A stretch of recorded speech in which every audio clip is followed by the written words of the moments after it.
rëndësia shpirtërore dhe fetare e qytetit të Medinës së pejgamberit ton sallallahu alaihi wasallam. Fillimisht Medina si qytet është vendi ku pejgamberi alayhis salam i jetoi 10 vitet e fundit të jetës së tij pasi dhunshëm u dëbua nga Meka dhe u shpërngol prej Mekës në Medinë. 10 vitet e fundit të jetës së tij i kaloi dhe jetoi i dërguar ynë sallallahu alaihi wasallam. Është vendi ku u themelua shteti i parë islam dhe ku shpallën shumë ajetet e Kur'anit për plot 10 vite. Realisht këtu u përmbyll dhe përfundoi edhe shpallja e Kur'anit. E pejgamberi alayhis salam në raport me shejtrinë e Medinës thotë Medina është e shejtë siç është e shejtë Meka, kush bën ndonjë keqbërje në të, mbi të është mallkimi i Allahut, i melegjve dhe i njerëzve në përgjithësi. Hadithi është i vërtetë e transmeton Imam Muslimi. Medina është qyteti i dytë më i shejtë në historinë islame. Normalisht pas Mekës, Medina është qyteti më i shejtë për muslimanët, sepse këtu ndodhet xhamia e pejgamberit alayhis salam, por është edhe i varrosur pejgamberi ynë sallallahu alaihi wasallam. Një namaz në xhaminë e pejgamberit alayhis salam ka vlerën e 1000 namazeve në raport me falën e namazeve në xhamiat e rëndëmta, ndërsa një namaz nëse falet në Kabe në Mekë ka vlerën e 100.000 namazeve. Dua t'i përmend disa monumente fetare, historike që janë me rëndësi në Medinën e pejgamberit alayhis salam. Fillimisht po përmendim xhaminë e pejgamberit alayhis salam. Pastaj xhamin e Kubas, e cila është xhamia e parë në historinë islame.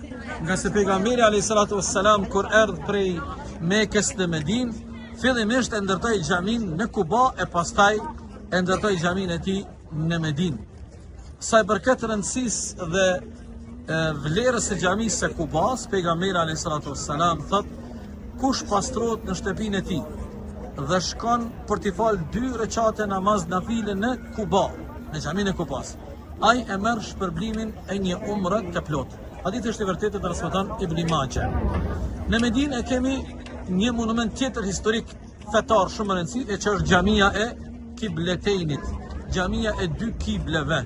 Pejgamberit alayhis salatu wassalam i erdhi shpallja dhe urdhri nga Allahu që pas disa muajve, pas disa dhjetra muajve, pejgamberi të kthehet nga Meka deri atërisht të kthy në drejtim të Kudsit. Xhamia Kibletejnit është simbol i bashkimit dhe unitetit të muslimanëve. Një monument tjetër historik dhe fetar në Medinë është bjeshka e Uhudit dhe varrezat e shahidëve në këtë bjeshk në kry me Hamzën radiallahu anhu.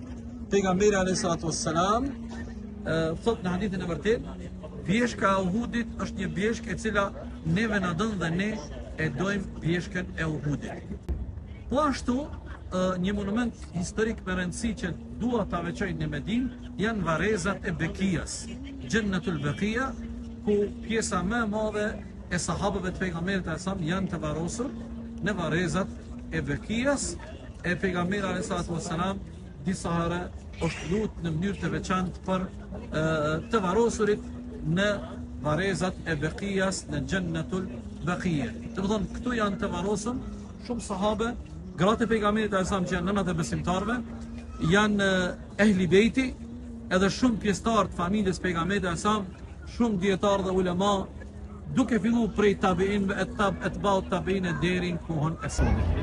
Këto janë disa prej veçorive dhe karakteristikave të cilat kanë të bëjnë me Medinën e ndritur. Sigurisht se këto informacione nuk janë vështirë të gjenden, por ne e shfrytëzojmë rastin që nëpërmjet kësaj vizite të ofrojmë disa informacione të përgjithshme, ndërsa gjithë ata të cilët kanë dëshirë të njoftohen për informacione më shumë kanë mundësinë të gjejnë shumë thjesht në Google dhe në adresa tjera informata të cilat kanë të bëjnë me Medinën e pejgamberit ton alayhis salatu wassalam. Edhe një herë ju lutem që të mos harroni të dërgoni salavat mbi pejgamberin ton alayhis salatu wassalam.